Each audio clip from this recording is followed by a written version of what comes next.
Hello, Storm Nation. I'm Magnus Gustafson. And I'm Alex Naylor. We've got a lot in store for you today. From random questions to school topics, let's get right into it. Up first today, we have a look at one of our club's newer schools, YACE. YACE, led by Presidents Sarah Khan and Yuri Yu, is a club whose goal is to use world events to increase youth activism. Now we go to our team with the story. Hi, my name is Yuri Yu, and I'm co-president and co-founder of YACE. My name is Sarah Khan, and my role in YACE is co-founders and co-presidents. YACE is an activism-based club, and it stands for Youth Activists of South Elgin. YACE has meetings the first Tuesday of every month at 7:10 a.m. So there's a whole process that you have to go through when making a club. So first you have to contact your counselor, get a sponsor, and also have at least 10 members that are interested in joining your club. So I would say the whole process took about 3 weeks. What inspired me to create YACE was going to the BLM protests during the summer and seeing a diverse group of people coming together and on social media and confused what to do during this time when injustice spurs.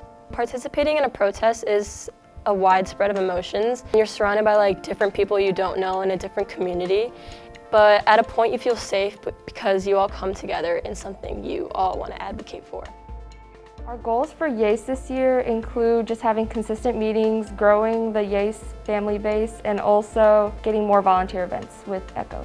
We usually follow current topics, so as issues arise in the world, we want to cover those, and also any topics that our members are passionate about, we're willing to take those into consideration as well.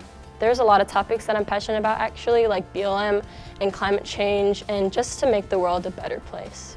We are planning out-of-school events, but it's mostly with ECHO. They would be volunteer events. So after we graduate, I hope to pass down YACE to current juniors, anyone that's passionate about activism really, and who hopes to expand the club.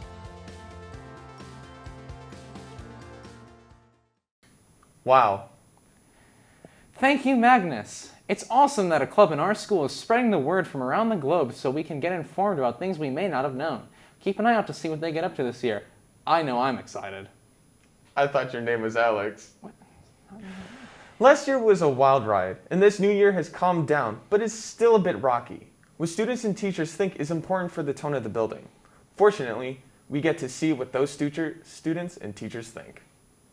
Hello everyone, I'm Axel Bernal, and today we'll be taking a deeper look into the students and staff's thoughts about our full return to South Elgin. Okay, all right, Miss Dreesen, and I'm a health and PE teacher here, and I am just having a splendid day. My name is Salvi Macaluso, and I'm a senior. I mean, I feel like it is overall going in the right direction. I think that we have the new administration that really care here, and that since we're all back in school, we're able to kind of implement everything that they want. And I just overall feel like school climate's going in the right direction. This year's been great, both academic-wise and athletic-wise. So far, our football team's been doing pretty good, and I've been keeping up with all my grades and assignments. There has been a lot that's changed besides the setting with this school year. I believe that students' accountability is a lot better. I got into teaching for the fact that there's, in-person learning. You can engage with the students. You can see where they're struggling versus kind of behind a screen, unlike last year. I would probably say the most difficult thing about being in person is waking up, because on Zoom you could just roll out of bed and turn your computer on, and it was way easier that way. What would I prefer, in school or online? In school all day, every day. I prefer in-person learning 100%. I got into teaching for the students, and last year was really rough in the sense of teaching basically to myself, 2 black screens and talking to myself every day. Being in person, you could interact, socialize with your teachers, your classmates, easier to ask questions if you're help. Yes, I have a lot of hopes for as the year moves along. I think that there's a sense of kind of like retraining. Like I said, I teach freshmen for the most part, and the last time they were fully in school was 7th grade. So I think there's just that piece of kind of learning how to act to be in school again. The accountability, like I said, accountability piece, how to, not talk when the teacher's talking, not be on their phones, simple things like that. So yeah, I think I have a lot of hope that things will, once they kind of get into that routine of things again, that it will be a lot better. Being here full-time now, I would say it's about the same, because the only thing different that's changed is COVID protocols. I mean, you got to wear masks, but it's nice being back. Big thanks to Salvi and Ms. Dreesen for being a part of this segment. This has been The School Climate. Now back to you guys in the studio. Huh. It really shows what people think is important for the mindset of the building. It's crazy how a year later, we're still dealing with the effects to this day. Indeed it is. And to lighten the mood, how about a joke? Okay, let me hear it. What do trumpet players do in the spring? I haven't the foggiest idea. March. Nice one, bro. For our next package, Sydney, Guy, and Emily take to the halls for some surprise interviews. It'll be interesting to see how this turns out. So am I. Let's see the students' answers. We interviewed random people throughout our high school and asked them questions that we think every high schooler should know. Hello, who are we here with? Zoe. Lincoln Anderson. Grace. My name is Daniel. Emily Cardenas. Christian Guy. Madison. Vicky. Jay. Alexandra. Martina. Benjamin Jatzik. Can you spell sacrilegious? No. Spell sacrilegious. Who? What? See, I'm barely passing my classes as it is. I'm not spelling that correct. No. Can you take a guess? No. S-A-C-K. Religious? SACRELIGIOUS. What is the country with the largest population? I don't know. China. Take a guess. Us? Like the U.S.? I don't know. Australia. And how many people are in there? Like 2 million. I don't know. China. Who is the 46th president of the United States? What is it? Is it Biden? The who? I don't know. Who's the 45th president? I don't know. Who's the 44th president? I don't know. How many presidents are there? Joe Biden. Wait, no, I don't know. Who's the 50th president? You didn't hear my last answer? I'm barely passing school. You asking the wrong questions.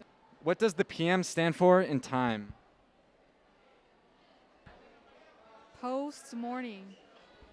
Post something? I don't know. What do you mean? The PM? Like 8 p.m. 8 p.m. It's nighttime. What's the P stand for? Oh, yeah. I don't know. Past afternoon? What's the most recent song you were listening to? Lovers Rock by TV Girl. What was the last song you listened to? Call Me by Kali Uchis. What was the last song you listened to?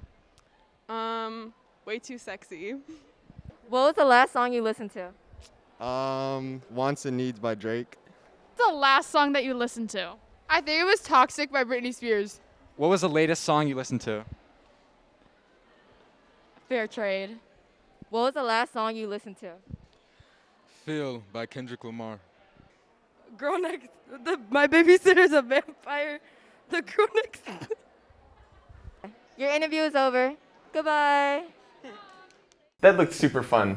Too bad you weren't there. What does that even mean? I don't know, you're just good at bothering people. Moving on, now that school's back in business, there's a lot going on. Sometimes it's difficult to keep up to date on everything, so here's Christian to bring you those events. There are many events being held at South Elgin High School in these coming weeks. On October 1st, the homecoming game will be held at our very own football stadium. The cheerleading team and band will be there to give their performances. Speaking of football, the football season has gotten off to a great start with South Elgin winning all 4 of their games. And on the sport-related events, there is a dodgeball tournament being held on Tuesday, September 28th, at 6 p.m. Adding on to what Homecoming Week has in store, the annual Homecoming Dance will be held on October 2nd from 7 to 10 p.m. This year, the theme is going to be Night at the Movies, and the dance will be held at the main gym. It's a good way to spend time with all of your friends and classmates, so buy your ticket and dress up and attend. Speaking of dressing up, Spirit Week is just around the corner. There are many other events that will be held throughout the year, from the annual prom to more sports events. To make sure you don't miss out on any and to get more information, check the school bulletin that is sent to your Gmail or go to the South Elgin High School website, www.u-46.org/SEHS. That's awesome. And we have dodgeball too? I might have to join that, except not on your team. We are never on the same team, or even the same side. Because I'm always right? No, because you think that pineapple can't go on pizza, but broccoli can. Well, you know, broccoli cheddar pizza. No, that's not. That is. Who let you on here? Who let him on here? I have a point. Okay, can we not talk about this on camera? You know what? We're going to talk about this later. Well, it looks like the storm has passed for now, and that will conclude our show for today. Thank you for watching. I'm your host, Alex Naylor. And I'm Magnus Gustafson. And you're watching Friday Lightning.